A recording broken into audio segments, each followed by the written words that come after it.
Hello everyone, this is zero chemistry. I hope आप लोग बढ़िया होंगे। तो आज हम यहाँ पर आपके केमिस्ट्री से रिलेटेड कुछ एमसीक्यू क्वेश्चन डिस्कस करने वाले हैं, जो कि टॉपिक अम्ल, क्षार तथा लवण से आपके पास रहने वाले हैं। चलिए पहले बात कर लेते हैं क्वेश्चन नंबर 1 की। लिटमस विलयन जो बैंगनी रंग का रंजक होता है, यह किस पदार्थ का बना होता है? देखो, लिटमस विलयन, ठीक है, एक लिटमस पेपर होता है, एक लिटमस विलयन होता है। अगर हम बात करें इसका सोर्स क्या होता है, कहाँ से ये हमें मिलता है, तो आपको ध्यान रखना है ये हमें लाइकेन से मिलता है। किससे मिलता है? लाइकेन से मिलता है। किससे मिलता है? लाइकेन, ठीक है, लाइकेन से मिलता है। ये बात ध्यान रखने वाली है। क्वेश्चन नंबर 2 की बात करें, निम्नलिखित में से कौन सूचक की तरह इस्तेमाल नहीं किया जा सकता है? देखो, जब सूचक की बात करने वाले हम, इंडिकेटर इंग्लिश में इसको कहा जाता है, ठीक है। तो इंडिकेटर्स क्या होते हैं? जो हमको बताते हैं कि कोई पदार्थ यहाँ पर एसिड है, बेस है, तो यानी कि कुछ ना कुछ इंडिकेशन वो देगा हमें, जिससे हमें पता चल सके कि वो एसिड है या बेस है, या उसका कुछ कैसा नेचर है, सॉल्ट है, ठीक है। तो इस बारे में हमको पता चलता है इंडिकेटर के द्वारा। यहाँ पर से बात की जा रही है कि इनमें से कौन इंडिकेटर के रूप में यूज़ नहीं किया जाता है। तो देखो, हल्दी, मिथाइल ऑरेंज, फिनोप्थिलीन, ये तीनों के तीनों इंडिकेटर्स हैं, बट जो मूली है, मूली इंडिकेटर नहीं होता, संकेतक, सूचक या सूचक नहीं होता है, ठीक है। ऑप्शन नंबर डी इसका राइट आंसर हो जाएगा। चलिए नेक्स्ट क्वेश्चन नंबर 3, निम्नलिखित में से कौन गंधीय सूचक नहीं है?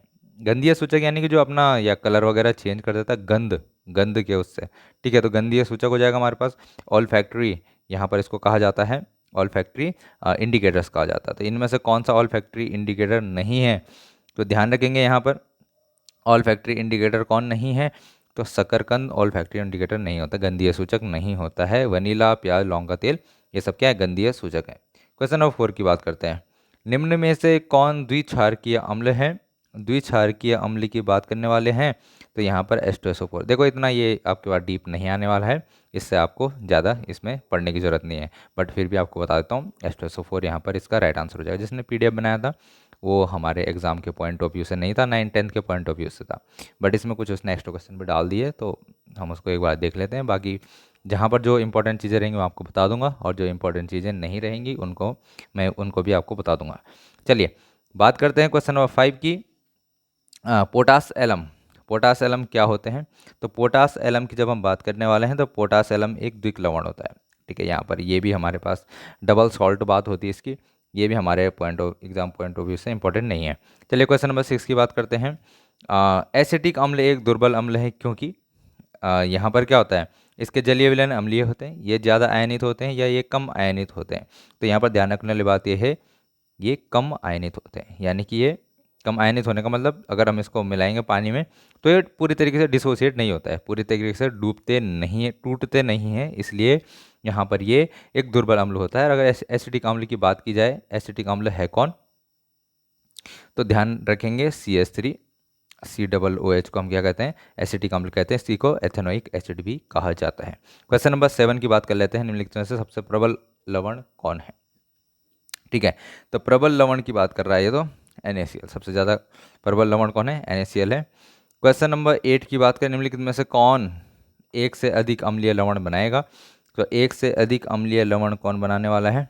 तो यहाँ पर H3PO4। ये भी हमारे सिलेबस से कोई लेने देना नहीं है, फिर भी इसका आंसर मैं आपको बता देता हूँ। क्वेश्चन नंबर 9, एक विलयन किसी नीले लिटमस को लाल में यहाँ पर परिवर्तित कर देता है, तो संभवतः pH विलयन का मान क्या होने वाला है? तो क्या कह रहा है, नीले को लाल करेगा, तो नीले को लाल तो एसिड ही करता है, और एसिड का pH 7 से नीचे होता है। यहाँ पर हमारे पास ऑप्शन नंबर डी इसका राइट आंसर हो जाएगा, क्योंकि बाकी सबके सब क्या हैं, यहाँ पर 7 से ऊपर है, सभी क्या करेंगे? बेस होंगे, ठीक है। बाकी क्वेश्चन नंबर 10 की ओर बढ़ते हैं। जल के अम्लीय एवं क्षारकीय विलयन किसके कारण विद्युत के सुचालक होते हैं? तो यहाँ पर H+OH निगेटिव, यानी कि अगर हमें कहीं पर भी किसी विलयन में आयन दिख जाए, फ्री आयंस दिख जाएं, तो वो विद्युत का सुचालक होते हैं। क्या होता है? विद्युत का चालन करते हैं, इसलिए वो विद्युत के सुचालक होते हैं। और अम्लीय विलयन में H+ मिलता है, क्षारीय विलयन में OH निगेटिव की सांद्रता ज़्यादा होती है, इसलिए ऑप्शन नंबर सी H+ एवं OH निगेटिव दोनों की वजह से यहाँ पर विद्युत के सुचालक होते हैं। क्वेश्चन नंबर 11 की बात करते हैं, निम्न में से कौन से धातु ठंडे जल से अभिक्रिया कर धातु के हाइड्रोक्साइड बनाने वाले हैं? ठीक है, तो यहाँ पर हमारे पास क्वेश्चन जो है, निम्न में से कौन से धातु ठंडे जल से अभिक्रिया कर धातु का हाइड्रोक्साइड बनाएंगे? तो यहाँ पर ऑप्शन नंबर ए जो हमारे पास है, सोडियम और पोटेशियम, ठीक है, ये इसका राइट आंसर हो जाएगा। ये भी मैंने आपको करा रखा है, ठीक है, ये मैंने आपको करा रखा है। ये आप केमिस्ट्री की जो वीडियोज है उसमें जाके देख सकते हैं कि कौन ठंडे जल से करेगा, कौन गर्म जल से करेगा, कौन नहीं करता है रिएक्ट, वो सब मैंने आपको करा रखा है, वो आप यहाँ पर जाकर देख सकते हैं। क्वेश्चन नंबर 12 देखते हैं। यहाँ पर निम्नलिखित में किस विलयन का उपयोग दीवारों की सफेदी करने के लिए किया जाता है? दीवारों की सफेदी करने के लिए कैल्शियम हाइड्रोक्साइड यहाँ पर इसका प्रयोग किया जाता है। क्वेश्चन नंबर 13, निम्नलिखित में से कौन बुझा हुआ चूना है? तो बुझा हुआ चूना कौन सा है भाई? तो बुझा हुआ चूना यहाँ पर CaOH होल ट्वाइस है। कौन सा है? CaOH होल ट्वाइस को ही हम बुझा हुआ चूना कहते हैं। बहुत इंपॉर्टेंट क्वेश्चन है। क्वेश्चन नंबर 14, लवण Na2CO3 का जलीय विलयन का pH है। तो Na2CO3 के जलीय विलयन का जो pH होता है वो कितना होता है, ये बात आप लोगों को ध्यान में रखनी है। तो इसका आंसर आपके पास हो जाएगा 7 से अधिक। कितना हो जाएगा? 7 से अधिक हो जाएगा, ठीक है, ये बेसिक होता है, ठीक है, जब इसका हम जलीय विलयन बनाते हैं तो थोड़ा बेसिक होता है। नेक्स्ट क्वेश्चन की बात करते हैं। एसिटिक अम्ल का IUPAC नाम है। तो एसिटिक अम्ल का IUPAC नाम क्या हो जाएगा? एथेनोइक अम्ल। अभी हम देखते हुए आए थे इसको, ठीक है, फॉर्मूला हमने बात करी थी CH3COOH इसका होता है। क्वेश्चन नंबर 16 देखते हैं। निम्नलिखित में कौन सा आयन लाल लिटमस को नीला कर देगा? तो लाल को नीला करना किसका काम है? यहाँ पर ये काम है बेसिक, जो बेस होता है हमारे पास। तो ऑप्शन नंबर कौन सा इसका राइट आंसर हो जाएगा? ON निगेटिव, OH निगेटिव इसका राइट आंसर हो जाएगा। क्वेश्चन नंबर 17, कौन विलयन नीले लिटमस को लाल कर देता है? तो यहाँ पर से आपको ध्यान, नीले को लाल कौन करेगा? जिसका pH यहाँ पर क्या होगा? 7 से कम होगा। क्वेश्चन नंबर 18, ऑक्जेलिक अम्ल का प्राकृतिक स्रोत निम्नलिखित में से कौन है? तो किस में ऑक्जेलिक अम्ल मिलता है? तो आप लोगों को पता ही है, यहाँ पर टमाटर में ऑक्जेलिक अम्ल मिलता है। बहुत बेसिक सा यहाँ पर क्वेश्चन आपसे पूछा गया है। Question number 19, plaster of Paris का रासायनिक सूत्र क्या है? तो यहाँ पर CaSO4 डॉट हाफ H2O, यहाँ पर CaSO4 डॉट हाफ H2O इसका रासायनिक सूत्र होता है। ये कुछ फॉर्मूले हैं जो आप लोगों को इंपॉर्टेंट पेपर के पॉइंट ऑफ व्यू से रहने वाले हैं, तो इनको आप लोगों को याद करना है, ठीक है।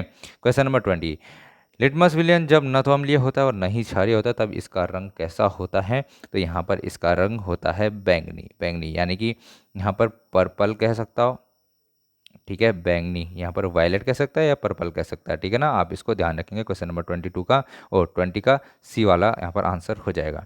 क्वेश्चन नंबर 21, किसी भी उदासीन विलयन का pH कितना? तो 7 होता है। सभी को पता है उदासीन विलयन का pH कितना होता है? 7 होता है। क्वेश्चन नंबर 22, निम्नांकित में से कौन लवण है? तो लवण की बात करेंगे तो ये एसिड है, ये बेस है, ये भी बेस है, बट K2SO4 यहाँ पर क्या है? एक लवण है। क्या है? लवण है। किसी लाल तप्त आयरन पर जलवाष्प प्रवाहित करने पर कौन सा यौगिक प्राप्त होता है? तो आप लोगों को ध्यान में रखना है Fe3O4 प्राप्त होता है। क्या प्राप्त होता है? Fe3O4 प्राप्त होता है, इस बात को आप लोग ध्यान रखेंगे। क्वेश्चन नंबर 24, हमारे शरीर में pH कितने परास से बीच में कार्य करता है? तो हमारे में जो pH की रेंज है बॉडी का फंक्शन करने की, वो क्या है? तो वो है 7.0 से 7.8, ठीक है, तो इसको इंपॉर्टेंट मार्क कर लेना, इंपॉर्टेंट क्वेश्चन है। क्वेश्चन नंबर 25, बेकिंग पाउडर का सूत्र यहाँ पर हमें बताना है। बेकिंग पाउडर यानी कि जिसको हम क्या कहते हैं?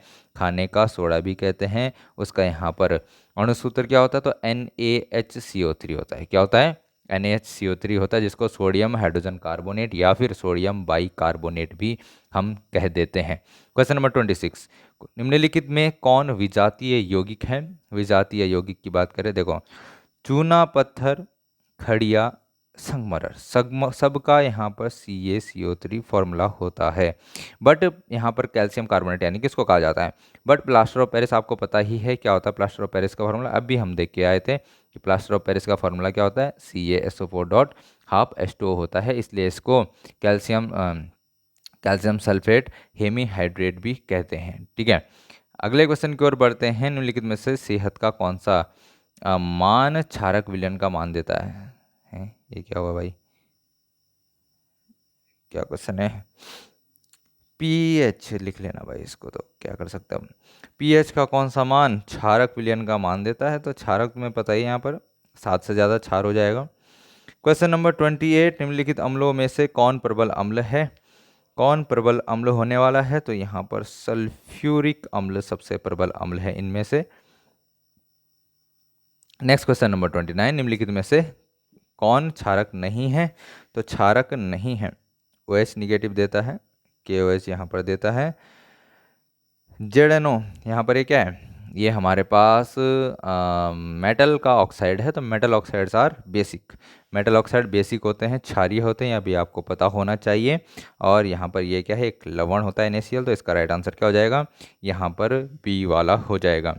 क्वेश्चन नंबर 30, निम्नलिखित क्षारकों में कौन प्रबल क्षारक है? तो प्रबल क्षारक की बात करेंगे तो सब प्रबल क्षारक आपके पास है NaOH। कौन है? NaOH। इसका pH कितना होता है? 14 होता है, ध्यान रखेंगे इस बात को। नेक्स्ट क्वेश्चन की ओर बढ़ते हैं। क्वेश्चन नंबर 31,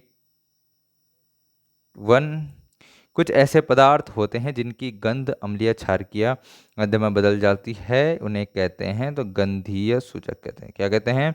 गंधीय सूचक कहते हैं। नेक्स्ट क्वेश्चन की ओर बढ़ते हैं।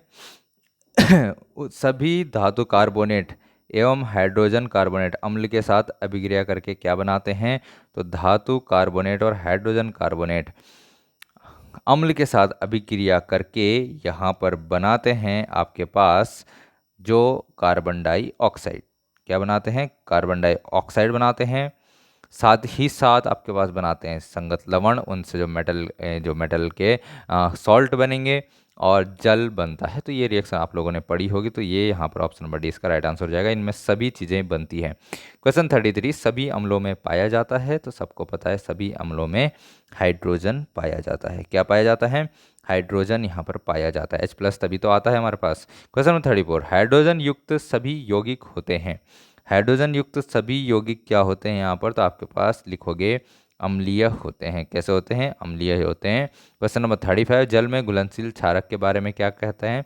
तो जल में घुलनशील क्षारक जो होते हैं यहाँ पर वो क्षार कहलाते हैं। क्षारक बोले तो इंग्लिश में बोलते हैं बेस, और क्षार बोले तो इनको कहा जाता है एल्केली। क्या कहा जाता है? एल्केली कहा जाता है। स्वाद में ये कड़वे होते हैं, इनकी प्रकृति कोरिजिव होती है। नेचर कैसा है? कोरिजिव, संक्षारक प्रकृति है। यानी कि ऑप्शन नंबर डी इसका राइट आंसर हो जाएगा। ये सभी के सभी इसके लिए सही हैं। pH में यहाँ पर जो P है वो क्या बताता है? तो इसमें P बताता है पोटेंस। क्या बताता है? पोटेंस, जिसका मतलब पावर होता है। ठीक है, पोटेंस बताता है जिसका मतलब पावर होता है। तो हम लोग यहाँ पर सीधे लिटरल मीनिंग पे चले जाएंगे, तो यहाँ पर हमारे पास ऑप्शन नंबर ए इसका राइट आंसर हो जाएगा। ठीक है, क्वेश्चन नंबर 37, एसिटिक अम्ल का प्राकृतिक स्रोत निम्नलिखित में से कौन है? तो एसिटिक अम्ल का प्राकृतिक स्रोत यहाँ पर है सिरका। क्या है? सिरका है। क्वेश्चन नंबर 38, सिट्रिक अम्ल का प्राकृतिक स्रोत क्या है? तो सिट्रिक अम्ल हमें किस चीज़ से मिलता है? तो यहाँ पर संतरा, नींबू और जो भी चीज़ें मौसमी जो इस फैमिली के आ जाता है हमारे पास, उससे मिलता है। क्वेश्चन नंबर 39, टार्टरिक अम्ल इनमें से किस में पाया जाता है? तो ध्यान रखेंगे टैमरिंड, इमली में पाया जाता है टार्टरिक एसिड। लैक्टिक अम्ल का प्राकृतिक स्रोत, तो यहाँ पर दही है। Option number A right answer हो जाएगा। चींटी के डंक और नेटल के डंक में कौन सा अम्ल पाया जाता है? तो सबको पता होना चाहिए, इसमें मेथेनोइक अम्ल पाया जाता है, जिसको कि फॉर्मिक अम्ल भी कहते हैं। क्या कहते हैं? फॉर्मिक अम्ल भी कहते हैं। बहुत इंपॉर्टेंट बात यहाँ पर ये आपके लिए रहने वाली है। क्वेश्चन नंबर 42, दांतों का क्षय कब प्रारंभ होता है? जब मुंह का pH क्या हो जाता है? 5.5 से कम होने लगता है। 5.5 से कम होने लगता है। एक बात ध्यान रखेंगे, तो इसीलिए क्या क्या होता है, जो पेस्ट होता है टूथपेस्ट, उसका बेसिक नेचर होता है। हमें कैसा क्षारीय क्या चाहिए होता है? यहाँ पर टूथपेस्ट चाहिए होता है। क्वेश्चन नंबर 43, हमारे पेट में कौन सा अम्ल होता है? हाइड्रोक्लोरिक अम्ल। ये तो लगभग सभी को पता ही होगा।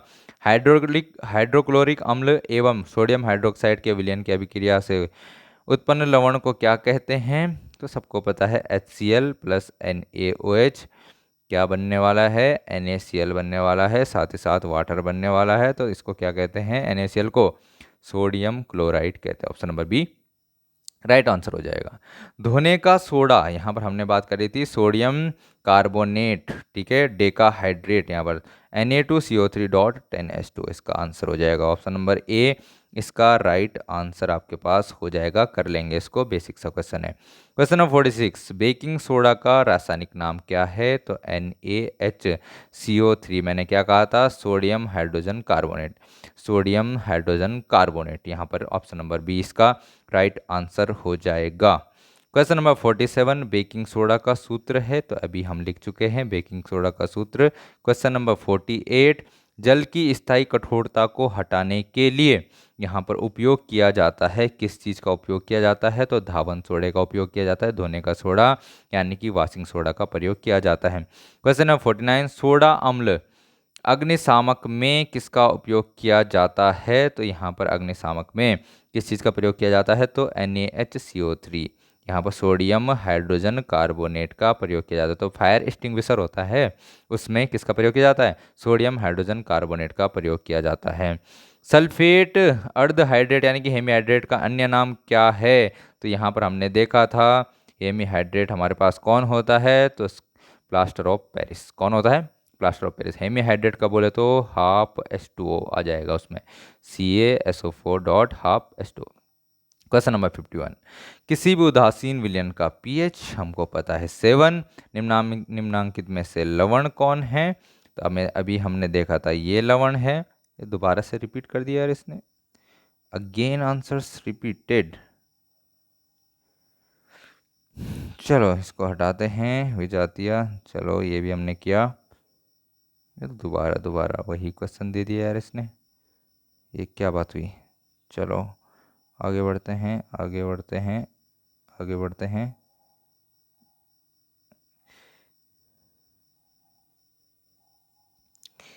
कितने हो गए इसमें, चलो इतने ही क्वेश्चन थे भाई हमारे पास, ठीक है।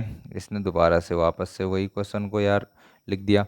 चलो क्वेश्चन भाई हमारे पास कितने करे हमने, तो ये ठीक है, तो इतना हम इस वाले चैप्टर के लिए रखते हैं। ये वाला टॉपिक भी काफ़ी इंपॉर्टेंट आपके पास रहने वाला है। बाकी जो नेक्स्ट टॉपिक्स हमारे पास आएंगे उनको हम इसी तरीके से डिस्कस करेंगे। उम्मीद है आप लोग अच्छे से पढ़ रहे होंगे, ठीक है, दिन ज़्यादा नहीं बचे हुए हैं, तो आप लोग अच्छे से तैयारी कीजिएगा। मिलते हैं फिर नेक्स्ट लेक्चर में।